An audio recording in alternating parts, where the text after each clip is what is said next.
Halo, selamat malam. Salam sejahtera untuk kita semua. Kita ketemu lagi di hari Kamis malam ini untuk membahas masalah kesehatan pada anak ya. Nah, hari ini kita akan bantu akan coba bahas dengan bagaimana sih kalau anak tertular oleh COVID-19 ya. Mudah-mudahan apa yang kita sampaikan hari ini, yang kita bicarakan hari ini bisa membantu para orang tua sekalian kalau memang anaknya terkena COVID-19. Tahun lalu kita udah pernah bahas juga loh pas bulan Juli pas lagi pandemi yang Delta ya, Delta. Nah, waktu pandemi Delta kita waktu itu sudah bahas dan memang kelihatannya pertanyaannya ternyata cukup berulang ya karena banyak kan udah lupa tuh tahun lalu apa aja ya yang diajarin gitu. Tapi nggak apa-apa, yuk kita mulai lagi. Tetap jangan lupa buat semua orang tua bahwa dalam kondisi pandemi ini mau udah vaksin mau apapun juga tetap 5M adalah yang terpenting ya. 5M coba kita ingat lagi, apa, mencuci tangan, menjaga jarak, memakai masker, menjauhi kerumunan dan menghindari dari mobilitas yang tidak perlu ya. Jadi pada dasarnya 5M ini penting karena vaksin tidak bisa mencegah 100% ya. Vaksin tidak bisa mencegah 100% dari COVID ini. Apalagi ini sekarang yang si COVID-19 yang Omikron ini ya. Omikron ini ternyata memang secara penelitian dia dikatakan lebih lebih kebal vaksin. Bukan kebal 100% juga enggak gitu, bukan jago banget nggak kena sama sekali. Eh, Lebih kebal, tapi memang kalau sudah divaksin dan kalau kena secara teori sebagian besar lebih ringan gejalanya. Bukan berarti semuanya ringan loh, lebih ringan sebagian besar lebih ringan. Karena kalau semua orang bilang kan Omikron ringan, kan Omikron ringan. Nanti dulu ya. Ingat yang 2 minggu lalu kita bahas tentang pneumonia, kita sempat sedikit senggol tentang Omikron ini. Eh, Angka kematiannya secara penelitian lebih kecil. Ya ingat, memang Omikron ini angka kematiannya secara persentase lebih kecil dibandingkan Delta yang lebih mematikan. Tapi ingat, Omikron ini penularannya lebih masif. Penularannya lebih hebat sehingga nanti kalau yang kena banyak dan nggak bisa dicegah penularannya, kalau jumlahnya lebih hebat, maka nanti total kematiannya bisa sama Delta. Ya, mungkin Delta yang kena segini, yang meninggal segini. Kalau Omikron yang kena, kalau misalnya kenanya segini, yang meninggal segini, sedikit ya. Tapi kalau Omikronnya ternyata banyak banget, misalnya 10 kali lipatnya Delta gimana? Ya. Jadi karena memang si Omikron ini kenanya masif ya, jadi artinya nanti secara keseluruhan yang sakit berat, yang bisa mengalami meninggal, itu nanti yang ditakutkan jumlahnya bisa menyaingi Delta. Nah, itu yang makanya kita harus hati-hati. Nah, sebelum kita bahas lebih jauh, kan kita udah pernah bahas dulu bagaimana sih tentang konfirmasi COVID-19 ini. Sebenarnya semua orang udah tahu bahwa konfirmasi COVID-19 ini adalah dengan cara pemeriksaan PCR. Ingat ya, konfirmasinya dengan pemeriksaan PCR, bukan dengan pemeriksaan antigen. Oke? Perlu diingat lagi. Nah, makanya karena pemeriksaannya PCR, emang apa sih bedanya PCR sama antigen? Memang dua-duanya mendeteksi virusnya, tapi bedanya gini, PCR itu dia bisa mendeteksi dalam jumlah virus yang sedikit. Jadi artinya kalau PCR lebih peka dong, iya, lebih sensitif namanya kalau di kedokteran. Jadi lebih peka sehingga PCR baru dikit aja bisa. Sedangkan antigen butuh jumlah yang banyak virusnya, baru dia bisa positif. Jadi makanya kalau tadi satu ya, kita udah bilang, memang vaksin penting, tapi jangan mengagung-agungkan vaksin. Artinya anak yang udah vaksin pun masih punya potensi kena. Begitu pula dewasa, walaupun mungkin lebih ringan. Kedua yang perlu kita catat adalah tidak bisa mengagung-agungkan antigen. Karena banyak orang tua yang kalau ada mau acara, orang tuanya sih biasanya bukan anaknya nih. Orang tuanya kalau mau acara antigen dulu yuk gitu. Mau kumpul-kumpul, ayo kumpul-kumpul ada acara ulang tahun, yuk kita janjian antigen dulu, antigen dulu. Bahkan ada yang acara udah disiapin tuh di depan ada packnya antigen, semua suruh sodok-sodok dulu ya. Apakah bisa bagus yang begitu? Betul, itu membantu sekali, tetapi tidak bisa jadi patokan, nggak bisa. Makanya saya bilang jangan mengagung-agungkan antigen nih, kan udah antigen gue, terus habis itu mentang-mentang udah antigen, kita kan udah antigen semua, yuk kita makan-makan buka masker semua gitu ya. Jadi antigen kalau jumlah kumannya masih sedikit memang negatif, padahal dia udah positif sebetulnya. Ya, jadi hati-hati. Walaupun udah antigen negatif, kalau ketemu orang banyak tetap harus 5M. Dan kalau nggak perlu, nggak usah keluar-keluar dulu. Ya, itu dia. Itu moral story 2 ya, kedua yang kita bisa dapat hari ini. Nah, sekarang kita mau bahas tentang kapan sih kita harus hati-hati seorang anak ini apa ya, terpapar COVID. Nah, sebenarnya kita udah bisa bilang ya, anak ini kontak erat. Kontak erat itu sebelum positif atau negatif ya. Kita ngomong dulu tentang kontak erat. Apa sih yang dimaksud kontak erat? Kontak erat itu kalau seseorang berdekatan dengan orang lain yang memiliki gejala COVID dalam jarak 1 meter selama 15 menit atau lebih. Itu udah kontak erat. Jadi kalau ada orang bilang, enggak tadi nggak cium-cium kok, tadi nggak gandeng-gandeng, nggak perlu. Dalam jarak 1 meter selama 15 menit itu sudah namanya kontak erat. Kedua, kalau bersentuhan fisik secara langsung dengan orang yang memiliki yang kasus COVID atau memiliki gejala COVID-19. Seperti berpegangan, salaman, dicium gitu ya. Jadi maaf. Jadi artinya bukan cuma kontak langsung. Kalau seseorang dalam satu ruangan dengan jarak 1 meter selama lebih dari 15 menit, itu pun sudah kontak erat. Jadi hati-hati ya. Terutama yang masih suka makan bareng, terutama yang masih ngumpul bareng. Saya tahu banyak yang olahraga bareng. Olahraga kan sehat, iya. Tapi kalau jaraknya jauh-jauh, ya boleh lah jarak jauh-jauh. Tapi kan pada dasarnya nanti suka satu waktu akhirnya yang jadi masalah bukan pas olahraga bareng, bukan pas lagi kumpul, tapi pada saat dia makan, foto-foto. Ya, karena kan deket-deket semua. Iyalah, kalau fotonya jauh-jauh semua, nanti fotonya kayak itu dong. Nanti lebar banget. Ya, nanti orangnya harus kecil-kecil. Tapi kalau misalnya rata-rata kita foto kan deket-deket. Jadi begitu kita masuk ke kontak erat, apa yang harus dilakukan? Begitu tadi ya, 15 menit, jarak 1 meter 15 menit atau lebih, atau kontak kepegang dekat gitu ya, ke sentuh dengan orang yang kena COVID. Itu namanya kontak erat. Begitu kena kontak erat, apa yang harus dilakukan? Isolasi mandiri. Langsung. Jadi begitu kontak erat harus isolasi mandiri. Kalau udah isolasi mandiri, terus gimana? Isolasi mandiri dan ada dannya, lakukan pemeriksaan PCR. Nah, kenapa mesti PCR? Karena memang si PCR lebih peka. Tapi dananya terbatas. Ya wis lah, kalau memang dananya terbatas, boleh juga melakukan pemeriksaan antigen. Tapi ada syaratnya ya. Begitu dia, ingat ya, jadi nanti kalau begitu kontak erat, langsung isolasi mandiri, habis isolasi mandiri, langsung periksa PCR. Kalau memang susah, terbatas, dana terbatas, fasilitas terbatas, boleh antigen. Kalau negatif gimana? Kalau negatif, bukan terus langsung jalan-jalan. Kalian ingat kan bahwa PCR yang udah segitu kerennya aja kadang-kadang bisa namanya false negatif. Artinya dia negatif tapi sebetulnya dia positif. Cuma jumlah kumannya kurang banyak. Sehingga PCR-nya terdeteksi negatif.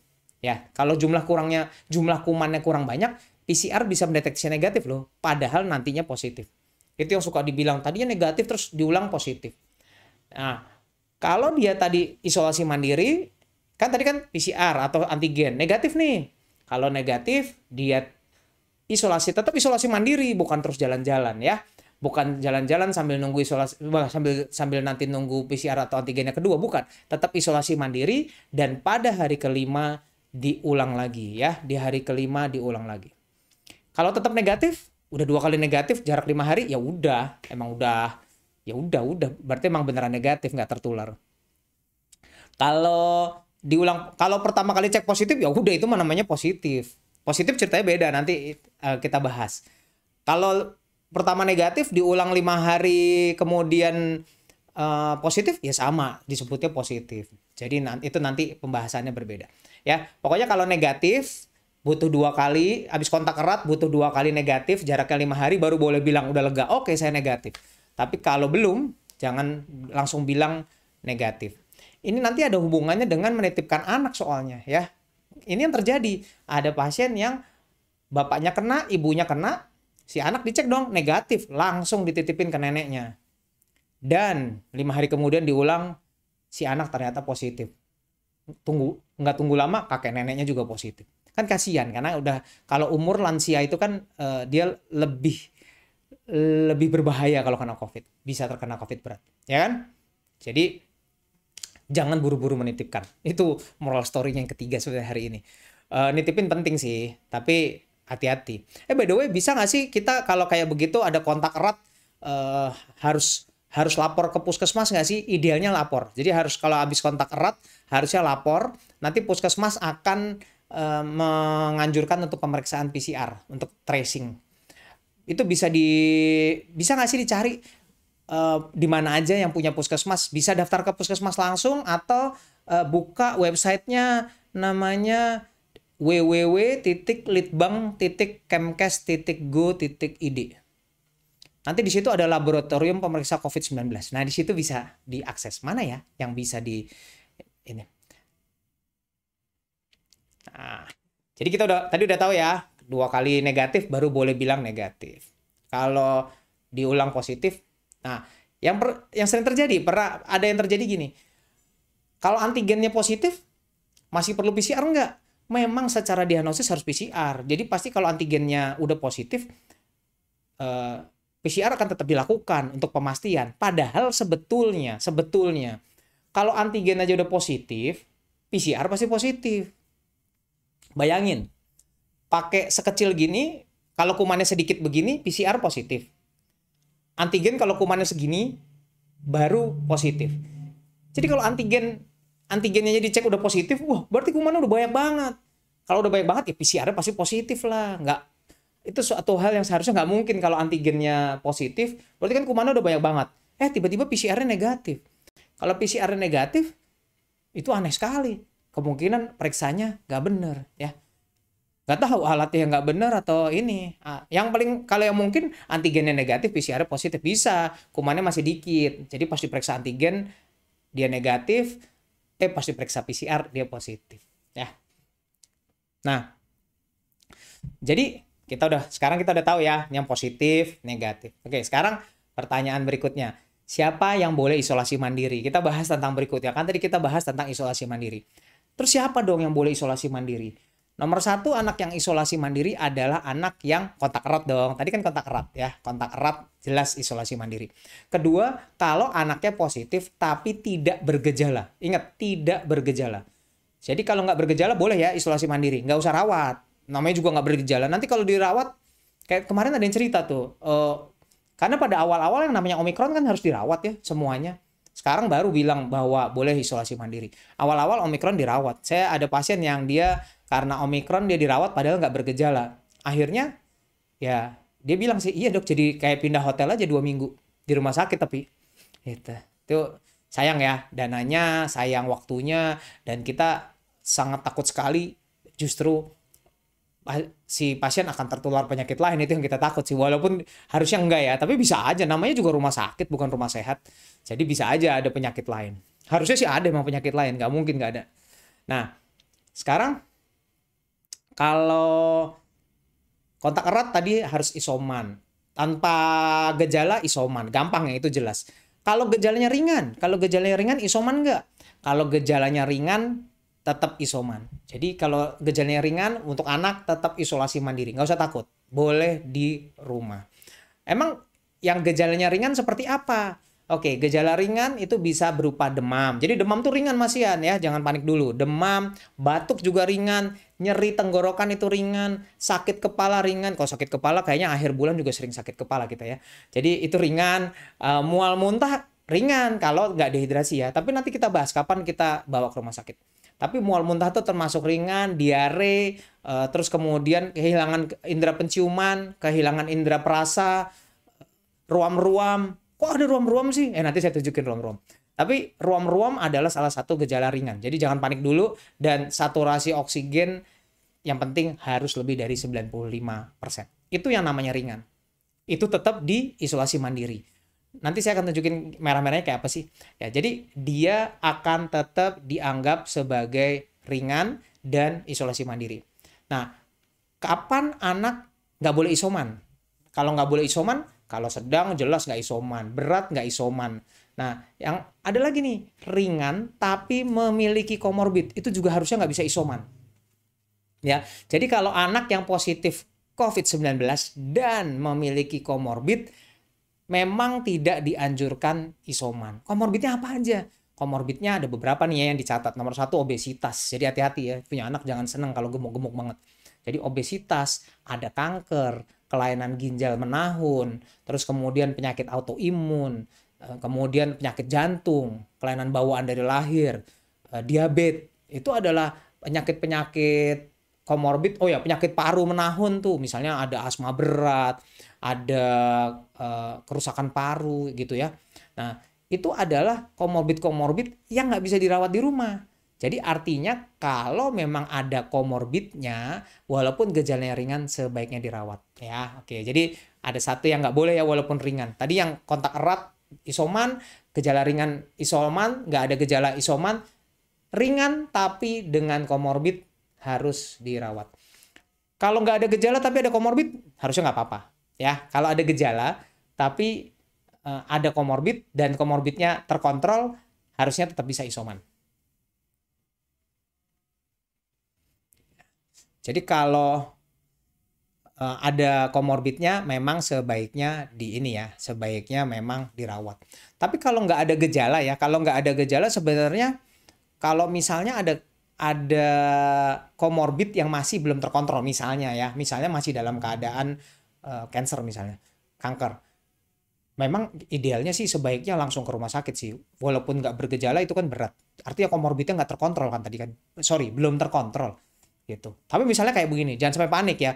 Misalnya nggak bergejala, tapi punya asma nih. Terakhir kapan kambuhnya? Ya 2 tahun lalu lah. Itu mah udah terkontrol namanya. Ya nggak usah takut. Tapi kalau memang asmanya tiap hari masih berat, wah asmanya masih berat tiap hari. Begitu mulai COVID, memang sebaiknya sudah diisolasi di rumah sakit. Ya, jadi walaupun positif, walaupun nggak bergejala atau ringan, kalau memang komorbidnya ada dan belum terkontrol, sebaiknya sih harusnya di rumah sakit aja. Kapan sih juga harus isolasi mandiri lagi? Kalau ada ibu hamil di rumah, mendingan anaknya, bukan isolasi mandiri, isolasi di rumah sakit. Kapan sih mendingan isolasi di rumah sakit? Nggak bisa isoman maksudnya. Kalau di rumah ada yang ibu hamil. Jadi misalnya yang kena anaknya doang, mamanya lagi hamil, sebaiknya anaknya isolasi yang benar. Kalau isolasi mandiri ya harus yang bagus di rumah. Nggak bisa ketemu, karena ibu hamil daya tahannya kurang. Ada yang lansia tuh, hati-hati juga. Ya, ada lansia. Terus kemudian ada komorbid. Ada komorbid itu juga harus hati-hati tadi ya. Kondisi rumahnya nggak memungkinkan untuk isolasi mandiri. Misalnya yang sakit anaknya doang sama ibunya misalnya, yang lain nggak kena, rumahnya cuma satu kamar, terus habis itu kamar mandinya cuma satu, ya itu nggak bisa, memang sebaiknya isolasi di rumah sakit ya, jadi yang dari tempat yang disediakan oleh pemerintah. Sulit akses ke fasilitas kesehatan juga harusnya ke rumah sakit. Ini ada tambahan ya. Sulit akses ke fasilitas kesehatan baik komunikasi maupun jarak tempuh. Ini memang berlaku buat yang di daerah-daerah ya. Nggak semua bayangannya emang masih ada ya hari gini yang susah apa sih? Susah komunikasi. Ada. Dulu saya tugas daerah aja di Alor, nyari sinyal susahnya setengah mati tuh. TV aja cuma satu channel. Jadi kita nonton itu tuh aja sepanjang hari. Ya. Tapi kita mah nggak inilah, nggak apa-apa satu channel. Channelnya udah bagus kalau sekarang. Zaman dulu kan channelnya waktu kita kecil juga satu channel. Tapi TVRI aja kan. Oke, nah sekarang kita bahas gejalanya dulu deh. Saya mau nambahin, tadi kan saya udah janji ya, gejalanya apa sih? Saya mau tunjukin gejalanya yang harus diwaspadai kalau misalnya ruam-ruam kulit. Jadi ruam-ruam kulit itu sebetulnya bukan sesuatu yang harus ditakutin, tapi memang harus diwaspadai. Karena mestinya ruam kulit yang memang nggak berbahaya, jadi bisa ada ruam-ruam dong, bisa. Ini kalau kita lihat ya, saya mau tunjukkan. Nah, jadi kalau kita lihat gambarnya, nah, maaf ya sebentar ya.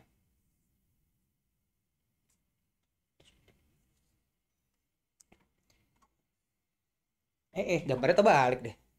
Nah, ini dia. Jadi dia bisa ruam-ruam kayak di pipi begini ya. Tuh, seperti ruam-ruam di pipi. Bisa juga yang modelnya, kita lihat lagi. Bisa gambarannya bisa seperti kayak gigit nyamuk begini nih. Jadi memang cukup aneh juga ya. Sebenarnya bisa kok kayak digigitin nyamuk begini. Betul. Bisa sampai kayak luka-luka digigit nyamuk kayak orang demam berdarah begitu. Terus ada yang lebih parah lagi nggak? Ada, bentuknya seperti orang yang kena campak nih. Jadi dia bisa seperti orang yang terkena campak. Tuh ya. Kan ini mirip banget nih kayak campak. Jadi belum tentu kalau merah-merah campak. Nah, ada yang harus hati-hati. Ada yang harus hati-hati kalau gejala merahnya kayak tadi masih ringan ya. Tapi kalau gejala merahnya ada yang berbahaya nih. Nggak semua gejala merah itu ringan. Jadi kalau gejala merahnya kayak tadi ya, kayak apa sih? Kayak cuma kayak digigit nyamuk, kayak rom-rom, kayak campak itu masih ringan ya.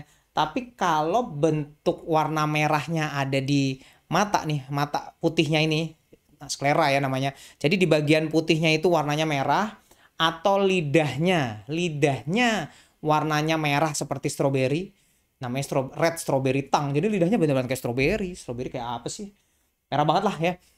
Terus kemudian telapaknya juga merah-merah. Telapaknya nih, kalau tadi kan badannya merah-merah, ini telapaknya yang merah-merah. Dan kalau matanya ada bengkak. Nah, itu 4 itu adalah berbahaya tuh. Itu bukan yang ringan ya. Lain ya. Tadi kalau yang gejala kayak campak-campak itu oke lah gitu. Tapi kalau yang gejalanya seperti ini ya, lihat. Kita lihat.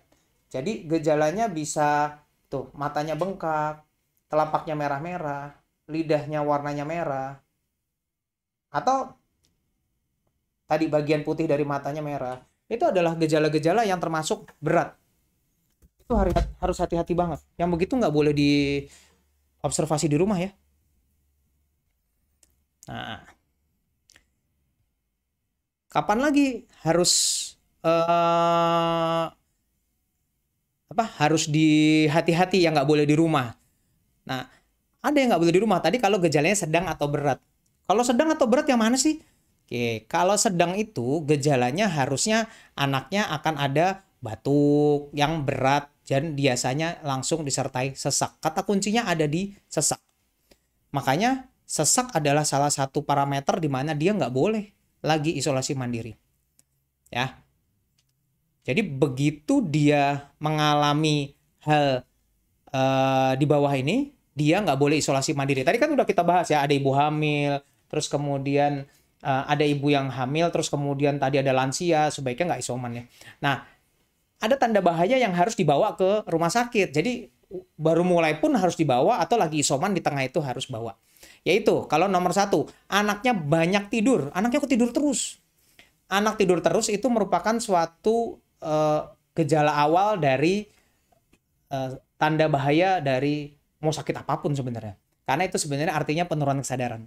Anak kalau banyak tidur, orang bayanginnya kalau penurunan kesadaran kan pingsan ya. Nggak gitu. Penurunan kesadaran itu diawali dari banyak tidur. Nanti makin berat, biasanya sebelum tidur ngomongnya udah meracau nih. Aneh. Kalau anak yang kecil rewel banget, kalau anak yang besar biasanya ngomongnya aneh. Ya, ngomongnya itu apa sih? Itu apa gitu. Udah aneh lah. Kita juga nggak ngerti ngomongnya apa. Nah, baru nanti terus banyak tidur, dibangunin susah. Jadi hati-hati ya.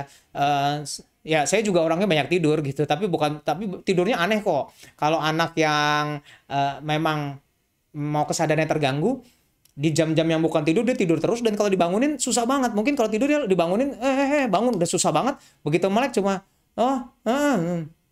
tidur lagi cuma sebentar. Udah dioles-oles air, paling cuma sebentar tidur lagi ya. Jadi aneh, dan biasanya begitu melek ngomongnya aneh. Ya, by the way saya pernah kayak begitu dulu. Jadi pas lagi kena apa ya? Kena gondongan dulu. Itu beneran ngalamin itu loh. Tidur hampir 24 jam, dan waktu ada suster datang mau ngambil darah, datang ke rumah karena kok tidur terus ya. Bapak saya sama istri saya udah khawatir sih. Akhirnya dipanggilin suster buat cek darah dulu gitu. Bayangin itu suster datang, saya cuma bangun terus ketawa-tawa. Terus saya bilang, ini apaan sih, kok ada orang pakai baju putih-putih? Coba bayangin begitu. Jadi, gimana nggak istri saya sama bapak saya udah pada was-was tuh, gitu. Terus ya itu dia salah satu bentuk penurunan kesadaran kayak begitu. Ya, jadi anak banyak tidur, nggak aktif seperti biasanya, kesadarannya menurun, itu tanda bahaya. Kedua, kelihatan sesak ya. Ingat, sesak. Jadi begitu sesak, dia harus dibawa ke rumah sakit. Ingat 2 minggu lalu kita udah bahas gimana cara menilai anak sesak. Dari jumlah napasnya. Ingat ya, dari jumlah napasnya.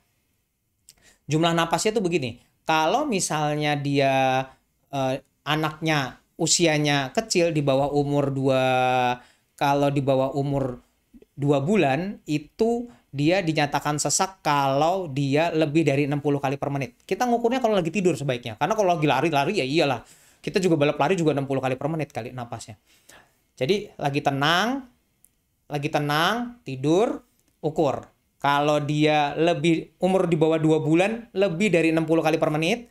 2 sampai 11 bulan, 2 sampai 11 bulan lebih dari 50 kali per menit. 1 sampai 5 tahun itu lebih dari 40 kali per menit, dan di atas umur 5 tahun lebih dari 30 kali per menit. Ingat ya, ini harus dipegang terus. Di bawah 2 bulan lebih dari 60 kali per menit namanya sesak. 2 bulan sampai setahun itu di atas 50 kali per menit. 1 sampai 5 tahun di atas 40 kali per menit, dan di atas 5 tahun di atas 30 kali per menit. Itu namanya sesak ya. Dan biasanya seperti 2 minggu lalu yang sudah saya bahas bahwa sesak itu bisa dilihat dari adanya ini tanda-tanda sesak. Misalnya dia kelihatan tadi tersengal-sengal ya, napasnya cepet, napasnya kayak begitu dong. Nah, ada lagi yang hidungnya kembang kempis. Ingat ya, 2 minggu lalu saya sempat bahas. Yang hidungnya kalau tarik napas, gede kecil begitu. Jadi, kalau kita lihat pada video ini, kita bisa lihat bahwa memang kembang kempis ini bermakna sekali. Jadi, dia bisa memang, salah pencet. Nah, dia hidungnya akan kembang kempis terus dia. Ya. Jadi dia akan kembang kempis pada saat tarik napas. Ya. Atau nih ya. Atau bisa juga anaknya mengalami sesak sampai dia kelihatan sela-sela iganya gitu ya. Dia naik turun, dan biasanya perutnya juga ikut kembang kempis ya. Kalau lihat videonya kelihatan tuh ya, di sela-sela iganya sampai kelihatan sesek, dan perutnya dong, lihat ya, perutnya sampai kembang kempis ikut naik turun ya. Jadi biasanya anaknya kalau sesek kelihatan seperti itu. Yang begitu jangan tunda-tunda lah, yang itu ke rumah sakit, itu udah masuk sedang ya. Ingat tadi begitu sesak namanya sedang. Kemudian saturasi di bawah 95%. Nah, jadi diukur saturasinya di bawah 95, itu juga udah nggak boleh di rumah. Kejang, kalau kejang iyalah, jangan ngapain juga di rumah. Kalau kejang bawa ke rumah sakit. Ya, itu masuk ke sedang berat. Nah, tadi yang tanda-tanda merah tadi itu juga bawa ke rumah sakit. Itu juga sedang berat. Yang matanya merah, bengkak tadi, putihnya merah, matanya bengkak, telapaknya merah, gitu ya. Itu harus dibawa ke rumah sakit juga. Nggak bisa makan atau minum, iyalah nanti dehidrasi ya. Atau tanda dehidrasi lain, misalnya matanya cekung, nggak buang air kecil, itu juga namanya dehidrasi dong. Ya, itu juga harus dibawa ke rumah sakit. Nggak bisa isolasi mandiri yang seperti itu. Kalau anaknya masih ASI, nggak mau ASI, nolak terus, itu juga sama ya. Itu juga tandanya gejalanya sudah masuk ke sedang atau berat. Jadi artinya kalau yang sedang atau berat udah nggak boleh ya, nggak boleh di isolasi mandiri. Tuh. Jadi ingat ya, tadi kalau isolasi mandiri boleh dilakukan, tapi ada beberapa hal yang nggak boleh dilakukan selama isolasi mandiri. Oke, jadi udah dong, kita udah tahu ya. Ini by the way lama juga nih, kita baru bahas yang boleh isolasi mandiri atau enggak. Sekarang kita bahas isolasi mandiri ngapain ya. Isolasi mandiri pastiin nomor 1 adalah kalau isolasi mandiri kita yang harus dilakukan adalah ya harus diukur sih. Itu semua saturasi harus diukur tiap hari ya. Apa yang harus dilakukan saat isolasi? 5M-nya tetap dijaga. Jangan lupa ya. Tetap 5M-nya yang baik. Jadi cuci tangan, tetap jaga jarak, itu segala harus tetap dilakuin. Apalagi kalau rumahnya cuma satu. Rumahnya emang satu. Kamarnya satu, kamar mandinya satu, itu harus ini ya. Tapi sebaiknya kalau isolasi mandiri memang kita minta kalau bisa ruangannya yang ventilasi dan pencahayaannya baik, kamar mandinya kalau bisa kepisah, Kalau memang nggak bisa kepisah, pastiin harus didisinfeksi sesering mungkin. Jadi artinya mesti dilap, disemprotin pakai antiseptik ya. Alat mandinya harus sendiri, alat makannya harus sendiri, nggak boleh bareng-bareng ya. Nah, tempat tidurnya harus dipisah jarak 2 meter kalau penunggunya negatif. Kalau penunggunya negatif, anaknya positif, jaraknya 2 meter. Kalau bisa tempat sampahnya juga tertutup. Habis misalnya buang ingus, situ kebuka juga nyebar-nyebar ya. Harus ada fasilitas cuci tangan dan harus ada maskernya. Nah, alat-alat kesehatan apa saja yang harus disiapkan? Jangan lupa bawa termometer. Termometer yang di ketiak. Bisa ya makanya ya. Kalau di ketiak harus taruh di tengah ketiak. Hati-hati jangan keselip baju. Kalau keselip baju nanti bisa dia hasilnya kurang baik ya. Ini alat-alat yang harus sediain dulu nih. Jadi harus ada ini ya. Jadi kalau misalnya memang di ketiak, ya ketiaknya harus di tengah ya. Nggak boleh ketiaknya di pinggir sini di depan atau terlalu belakang. Hasilnya nanti nggak akan apa ya, biasnya banyak lah, nanti biasanya akan hasilnya kurang baik. Terus bagaimana kalau yang alat ukur yang lain, alat ukur termometer yang misalnya di telinga, nah ini telinga bagus juga nih, untung saya ada. Boleh nggak sih pakai telinga? Boleh. Yang telinga biasanya begini, bentuknya corong ya. Yang telinga biasanya corong. Nah, hati-hati karena dia harusnya kena gendang telinga ya. Jadi supaya bisa kena gendang telinga harus kupingnya bersih dulu. Kalau kupingnya jorok ya nggak bisa lah, kan namanya juga kotoran. Nah, masukkan termometernya, hati-hati jangan kasar-kasar nanti luka. Nah, sebaiknya memang pada saat mau memakai ini ya, kupingnya agak ditarik ke belakang. Ya, kupingnya agak ditarik ke belakang baru masuk. Karena kalau lagi begini dimasukin langsung paksa begitu sakit banget. Ya, sebaiknya agak ditarik ke belakang sehingga rongganya akan lurus. Nah, baru masukin gitu ya. Jadi jangan disodok-sodok. Terus gimana kalau yang anaknya rewel banget? Boleh nggak pakai yang di kepala? Boleh ya. Nih yang termometer yang ditembak boleh. Nah, sebaiknya tembak di dahi atau pelipis kanan boleh ya. Dahi atau pelipis kanan jaraknya bisa sekitar teorinya 1-5 cm. Sebenarnya tergantung alatnya. Karena ada alat yang kurang peka 5 cm lumayan juga sih. 5 cm ya jauh juga. Biasanya sih 3 cm cukup. Ya. Mereknya nggak kelihatan kan? Ya, enggak. Ya, jadi jaraknya 3 cm. Seperti itu. Memang ini biasnya tinggi-tinggi ya. Kayak tadi di telinga kalau ada kotorannya bias. Ini juga kalau anaknya habis di AC gitu gitu terus diukur juga nanti bias. Ya. Pertanyaannya, boleh nggak yang begini ditembak ke ketiak? Nggak boleh lah. Ini kan emang aslinya buat di dahi, bukan buat di ketiak. Nah, terus boleh nggak kalau termometer yang ditaruh di mulut? Boleh sih, tapi kan tuh resiko sekali penularannya. Habis kena itu ada air liurnya terus dipakai lagi sama orang lain. Bisa nularin semua orang. Ya. Terus jangan lupa siapin apa buat isoman? Siapin lagi oximeter ya. Oximeter. Ini dia nih oximeter. Oximeter itu kalau mau pakai oximeter gimana? Pastikan dulu jarinya bersih dulu, cuci tangan, bekas makanan segala macam nanti nggak kebaca lagi ya. Jadi kalau mau pakai oximeter tangannya harus bersih dulu. Hangatkan tangan dan kaki dulu. Jadi jangan langsung pakai karena kalau dia lagi kedinginan banget, saturasinya jelek. Misalnya lagi di AC, udah tahu isolasi, AC-nya 16 lagi suhunya. Itu kan kedinginan ya. Dan tadi anaknya dalam kondisi istirahat. Sebaiknya tidak banyak bergerak karena kalau banyak bergerak biasanya akan mengacaukan hasil. Nah, sekarang kalau pertanyaannya kan suka tanya ya, itu kan ada yang murah banget ya, ada yang mahal banget, ada yang murah banget. Gimana ya? Mereknya ntar tutupin dulu. Nanti marah lagi orangnya. Jadi yang hitam ini lebih mahal daripada yang putih. Yang putih ini murah banget, yang hitam mahal ya. Sekarang apa sih bedanya? Katanya yang murah jelek tuh katanya. Tapi sebenarnya kita lihat aja hasilnya gimana ya. Sebetulnya apa sih yang bedain ya? Kita coba nyalain ya. Dua-duanya saya udah nyalain. Kita lihat aja perbandingannya. Kita coba. Ya, dua-duanya dipasang ya. Kita lihat aja mana yang lebih dulu. Lihat. Yang hitam udah dulu ya. Baru yang putih. Jadi sebenarnya pengalaman punya yang mahal dan lebih murah, saya nggak bilang murahan ya. Saya bilang yang lebih mahal dan lebih murah relatif. Yang lebih mahal rata-rata lebih cepat, hasilnya cepat, sedangkan yang lebih murah biasanya lebih lambat hasilnya. Walaupun hasilnya sama tuh, 98, 99, ya kan? Sama.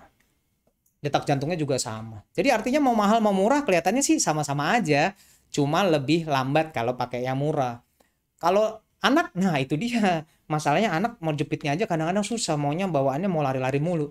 Makanya kalau anak pakai yang agak lebih mahal, ketolong banget, orang cepet banget. Tadi cuma 2 detik ke detect.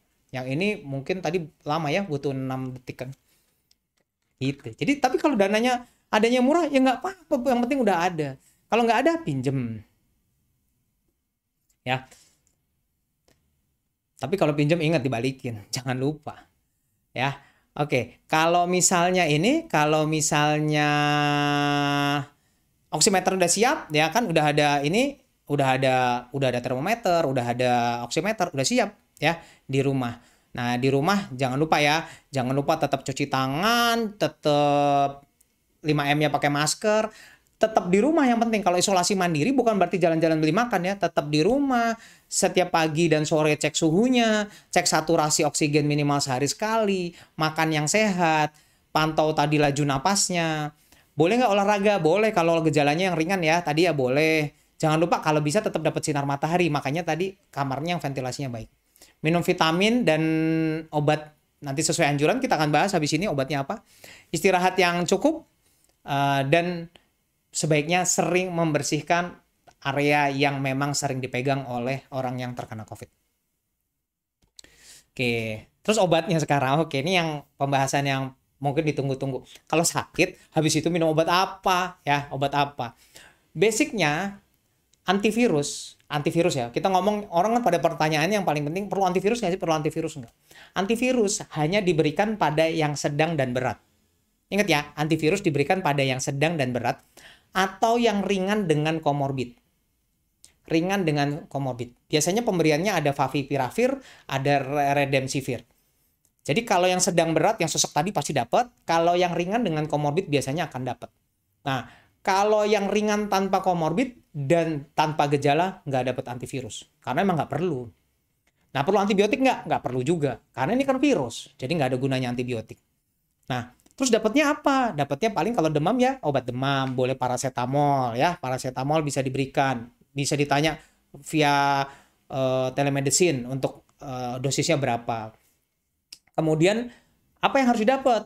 Vitamin C, vitamin D, dan zinc. Nah, jadi sebenarnya cuma itu aja. Makan yang baik, dapat paracetamol kalau demam, dan dapat vitamin C, vitamin D, dan zinc. Vitamin C-nya kalau umur 1 sampai 3 tahun biasanya maksimalnya 400 mg per hari, 4 sampai 8 tahun maksimalnya 600 mg per hari. Kalau 9 sampai 13 tahun boleh 1200 mg per hari, itu maksimal loh.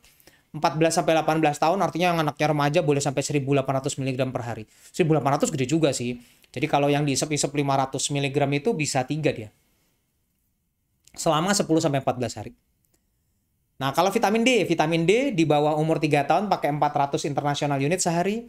Kalau anak sampai umur 10-12 tahun itu 1000 international unit sehari. Kalau remaja sampai 2000 international unit sehari. Kalau remaja yang obesitas bisa sampai 5000. Wow, 5000 gede banget ya. Istri saya aja minumnya 5000 tuh. Kalau zinc 20 mg per hari. Semua usia. Itu mah lebih gampang.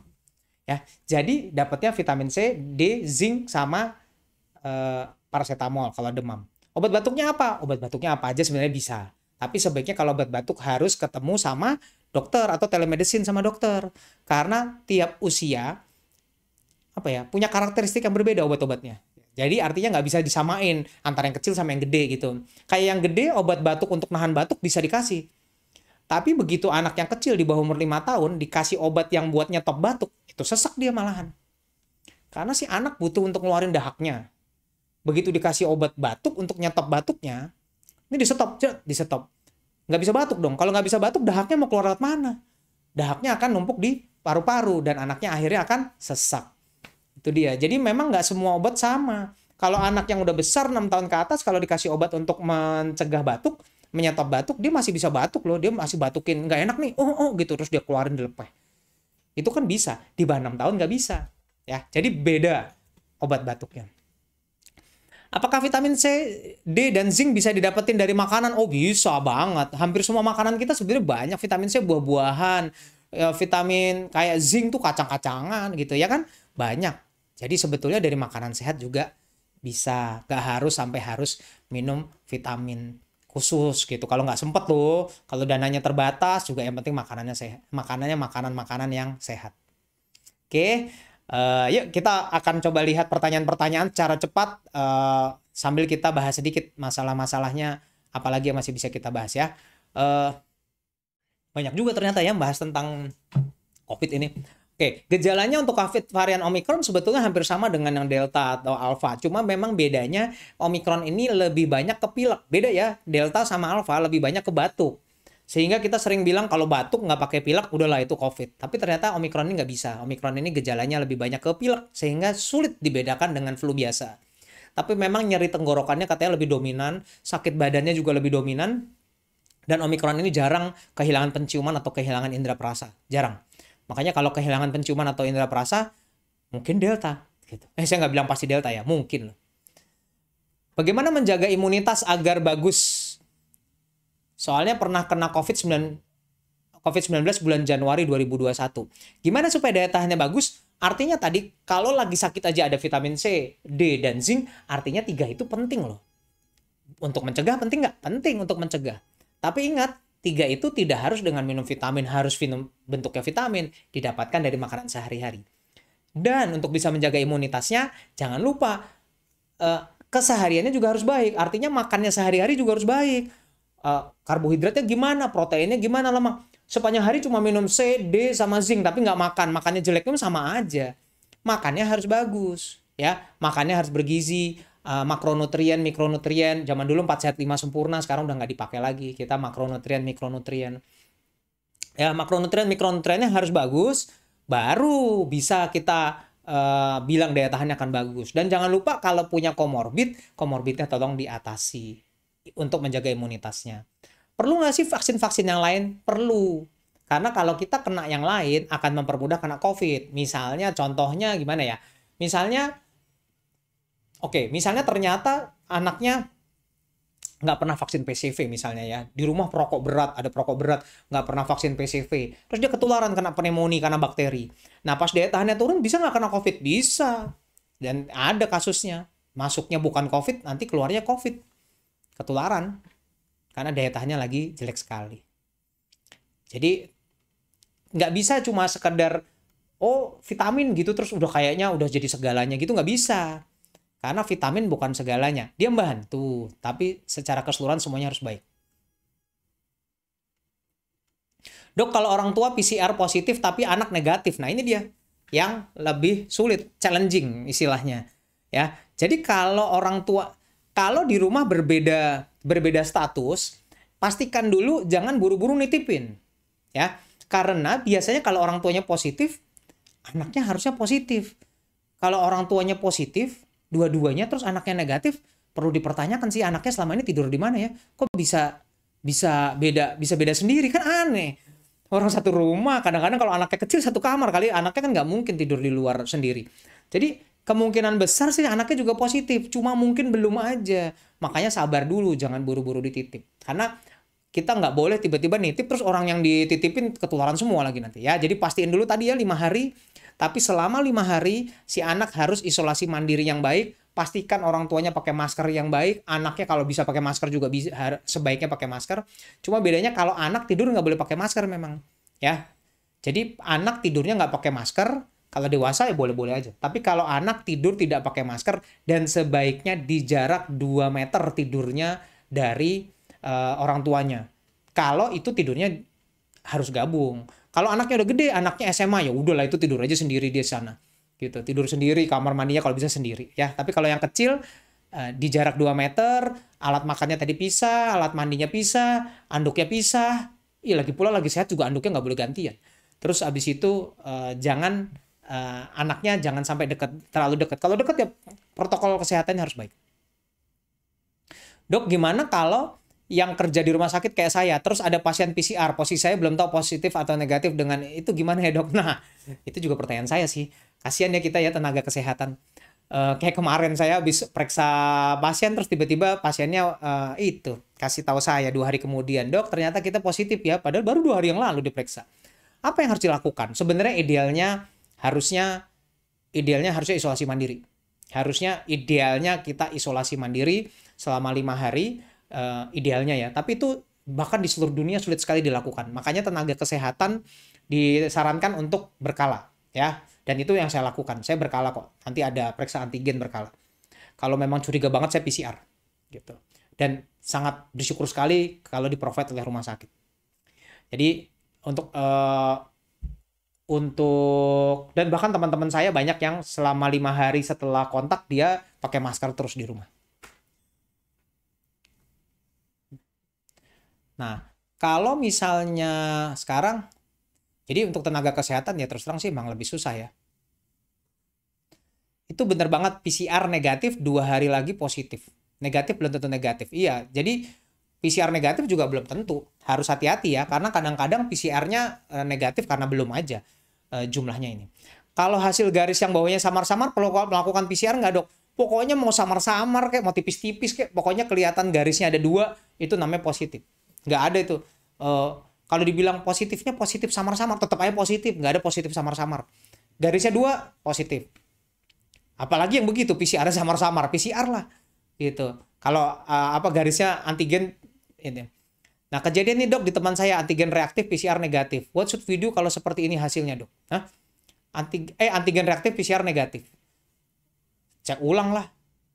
Kalau antigennya negatif antigen positif PCR-nya negatif memang perlu dipertanyakan. Dok, bagaimana jika melakukan antigen mandiri? Apakah antigen pakai alat yang beli sendiri hasilnya positif? Lalu cek lab yang approve Kemkes 2 kali hasilnya negatif. Namun karena masih demam hari yang sama melakukan PCR. Jadi kalau misalnya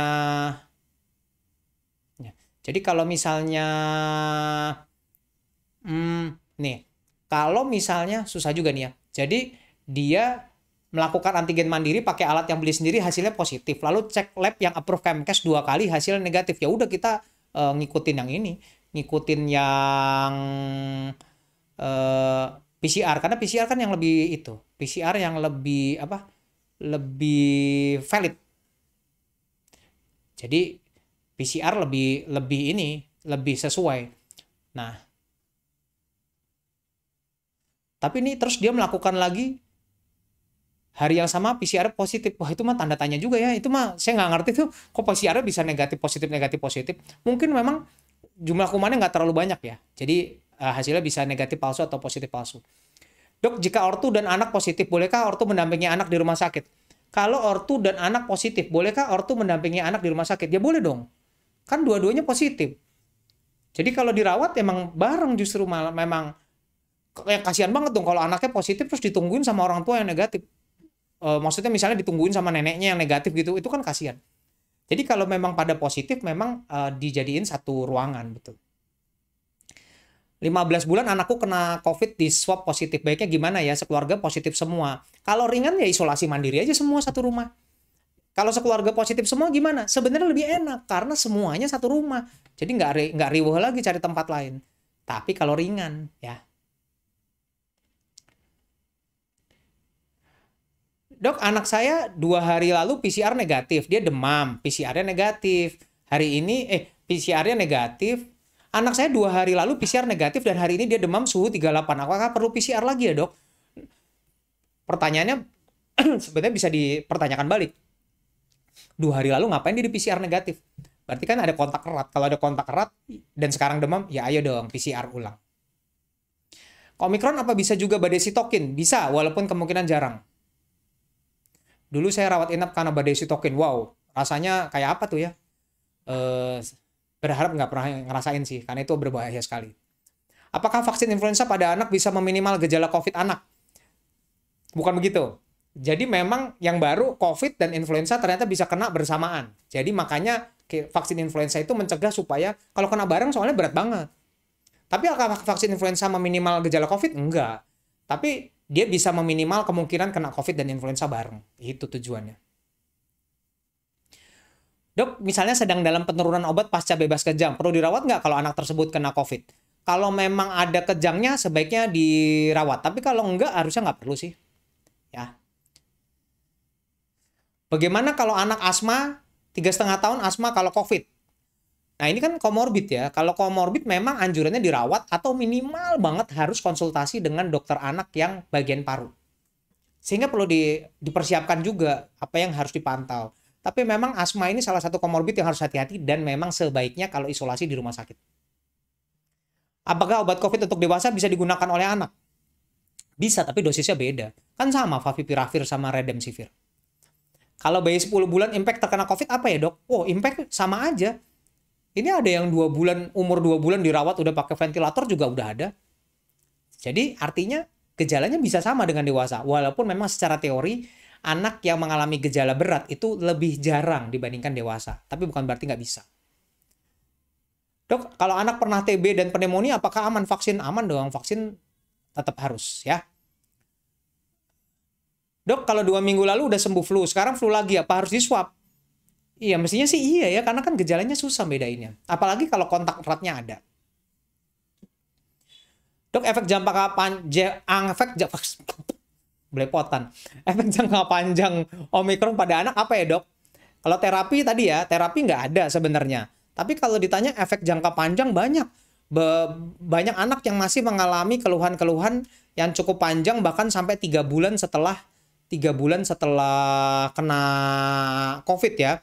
Jadi ada yang merasa tetap lemas terus abis itu nih ada lemas terus, ada yang masih batuk terus, ada yang sesak terus, ada yang sakit dada. Ini penelitiannya ya, ada gangguan konsentrasi, gangguan tidur, jantung berdebar, pusing, kesemutan. Ini daftarnya banyak juga nih. Depresi, cemas, nyeri telinga. Itu bisa pada anak loh. Ini penelitiannya di anak bukan di dewasa. Kalau ada obatnya nggak? Ya semuanya tergantung gejala sih. Kalau gejalanya nggak ada ya nggak perlu diobatin macam-macam. Kalau anak yang kena TB sedang pengobatan, gimana dok kalau kena COVID? Harusnya di rumah sakit karena itu ada komorbid yang belum terkontrol. Dok, pada anak saya ada putih-putih, awalnya cuma satu tapi terus banyak di paha. Oh, ini alergi kali ya? Soalnya kok beda ya pertanyaannya. Kita lanjut ya. Dok, bedain ruam campak sama dengan ruam COVID gimana ya dok? Susah bedainnya, tapi ya intinya ada kontak erat dulu. Kuncinya ada di kontak erat kan. Dok, untuk batasan anak suka kejang berapa kali atau berapa lama ya dok untuk dapat perawatan rumah sakit? Karena anak kalau demam pasti kejang. Nah, info gejala COVID anak kan bapil demam. Gini, maksudnya gini. Kalau anaknya batuk pilek, sorry ya, misalnya anaknya punya epilepsi. Terus abis itu, sorry, epilepsi terus kena COVID. Apakah harus rawat? Sebetulnya sih karena dia masih, misalnya memang belum terkontrol, masih ada kejangnya, ya mendingan dirawat. Uh, tapi kalau misalnya udah nggak kejang, ya nggak harus ya. Tapi kami sebenarnya dokter saraf anak lebih seneng sih kalau anak-anak yang punya kejang, memang gejalanya jelas sebaiknya di isolasi di rumah sakit. Nah kalau anaknya nggak pernah kejang sebelumnya, terus dia ternyata kena batuk pilek terus kejang, itu mah rawat dong. Kan dia belum pernah kejang sebelumnya. Kejang pertama harus rawat kok selalu. Dok, kalau ibu hamil gejala ringan better isoman di rumah atau di rumah sakit? Seberapa besar dampaknya ke janin? Wah, ini mesti tanya ke bagian kandungan ya. Karena sebetulnya ibu hamil itu salah satu yang rentan sekali mengalami masalah kalau kena COVID. Jadi hati-hati banget kalau ibu hamil. Ingat nggak tadi di depan? Kalau anaknya kena COVID dan ibunya negatif dan lagi hamil, sebaiknya tidak isolasi mandiri di rumah tuh. Coba. Jadi apalagi kalau ibunya kena COVID. Hati-hati ya. Kalau normalnya napas anak 2 tahun itu berapa menit? Tadi 2 tahun berapa? Di bawah 40 ya mestinya ya. Ya, di bawah 40. Kalau anak 3 tahun antigen positif tapi tidak ada gejala. Ya tadi, kalau nggak ada gejala paling vitamin, gitu aja kan. Nah, kalau sudah 10 hari masih mampet hidung, apa pengaruh dari autoimun sehingga recovery-nya lama? Mungkin ini sebenarnya masih gejala, belum dibilang long COVID sih, tapi memang gejala bisa hilang 10-14 hari kok, termasuk di anak. Nah, sekarang kapan harus PCR lagi? Pertanyaan yang paling penting. Kapan kalau anaknya positif? Anaknya positif nih, udah jelas positif bergejala. Kapan harus PCR lagi? Sebetulnya pemerintah memang idealnya PCR lagi untuk tahu negatif. Tapi kalau sudah gejalanya hilang 10 hari kemudian, ini PCR positif terus bergejala. 10 hari kemudian gejalanya udah hilang, sudah dianggap negatif. Apa harus PCR? Sebaiknya. Tapi kalaupun tidak, sebetulnya 10 hari kemudian sudah dianggap negatif kalau gejalanya hilang. Kalau gejalanya jelas masih ada, diminta sampai 14 hari. Dan kalau gejalanya masih ada, sebaiknya PCR ulang. Ya. Jadi 10 hari kalau udah nggak ada gejala sebenarnya udah selesai. Akan lebih aman kalau katanya 10 plus 3. Kalau yang nggak bergejala sama sekali, tapi positif nih ya, kalau nggak bergejala dan negatif kan tadi 5 hari untuk PCR ulang. Kalau nggak bergejala tapi positif, itu teorinya bisa 10 hari kemudian. Kalau bergejala 10 plus 3, jadi artinya 13 hari, 14 hari lah ya. Dok, apa bedanya kaki tangan mulut sama yang tadi tangannya bintik-bintik? Beda, kalau kaki tangan mulut bintik-bintiknya kayak cacar air di tangan. Kalau COVID ini merahnya gede-gede kayak kena campak tapi di badan. Ya, jadi kayak di badan itu tapi di telapak. Dok, lagi positif nih, ada bayi 1,5 bulan lagi. Ya, ayo dong pakai masker yang benar ya, pakai masker yang benar supaya nggak nular-nularin. Oksigen konsentrat seberapa ngebantu untuk di rumah? Kapan perlu dipakai? Kalau sesek perlu dipakai. Dan kalau ditanya ngebantu nggak? Ngebantu. Tapi saya nggak bilang semua orang harus punya. Satu, mahal. Kedua, kalau saya bilang harus punya, habis ini harganya melejit pasti. Jadi jangan juga ya. Pokoknya selama rumah sakit masih bisa menampung, kalau sesek ya ke rumah sakit. Ya, vitamin D dan C dosisnya tadi udah kita bahas, bisa dilihat nanti videonya ya. Dok, PCR ulang setelah positif 14 hari. Kalau isoman bareng 14 hari, ternyata misal di hari ke-7 udah negatif tapi nggak PCR, apakah bisa tertular lagi? Nah, ini pertanyaan bagus dan pertanyaan terakhir. Apakah bisa ulang lagi? Nah, untuk yang Delta dan Alpha, ternyata untuk bisa kena ulang itu kemungkinannya kecil. Sedangkan Omicron ini penularannya bisa ulang dalam waktu pendek. Ya, jadi bisa habis kena, nggak lama kena lagi. Jadi itu hati-hati sekali. Jadi penelitian baru Omicron sehabis kena ternyata nggak punya daya tahan terhadap Omicron. Punya tapi rendah sehingga bisa terkena lagi ya. Jadi penelitiannya masih berjalan, bukan 100% pasti benar gitu, tapi hati-hati, Omicron ini bisa kena ulang dalam waktu pendek. Sedangkan kalau Alpha, Delta biasanya lebih jarang. By the way, kalau semua saya selalu ingatkan bahwa mungkin kita konsentrasinya semua di Omicron ya, tapi perlu diingat bahwa Delta, Alpha, teman-temannya lah yang semua lah, nggak tahu ada ya Bravo kayak apa kayak semua, pokoknya itu sebenarnya masih ada semua. Jangan abai, karena ternyata bukan cuma Omicron yang masih ada di Indonesia, teman-teman baiknya masih ada semua. Ya, jadi artinya tetap waspada dan 5M itu harus diwaspadai, harus dijalankan dengan baik. Ya, dan walaupun Omicron ringan, kalau kita tidak bisa menjaga Omicron ini dan akhirnya nanti sampai meledak, angka kematian maupun angka kesakitan maupun angka penyakit beratnya bisa melejit juga, sehingga akhirnya nanti secara total akan berbahaya. Ya, jadi tetap jalankan 5M-nya, semuanya tetap waspada, kemudian pastikan bahwa kalau memang benar mau melakukan isoman, pastikan semua alat-alatnya sudah ada, semua sudah dibereskan, jangan panik, intinya jangan panik dulu sih. Siapin aja dulu semua dengan baik. Dan kalau ada kegawatan, tolong dibawa ke rumah sakit, jangan ditunda-tunda. Dan memang pemerintah juga sudah menyiapkan ini ya, untuk telemedicine untuk anggota keluarga kalau ada yang positif ya. Jadi kalau ada yang positif bisa langsung cari di Kemenkes ya. Jadi situs resminya bisa untuk melakukan telemedicine ya. Jadi bahkan kita bisa hubungin puskesmas, nanti akan di-provide untuk mendapat link untuk telemedicine sehingga nanti akan dapat obat-obatan secara gratis ya. Jadi biaya sudah tidak jadi masalah. Buat yang negatif tetap semangat, tetap jaga 5M. Buat yang lagi positif jangan panik, tetap semangat, tetap berdoa, tetap jaga kesehatan, dan pastikan kalau isolasi mandiri yang baik sehingga nggak menularkan yang lain, dan nanti pada saatnya bisa sembuh sehingga bisa beraktivitas sesegera mungkin. Oke, tetap semangat, tetap sehat. Kita ketemu lagi di minggu depan dengan topik kesehatan anak yang berbeda. Oke, salam sejahtera.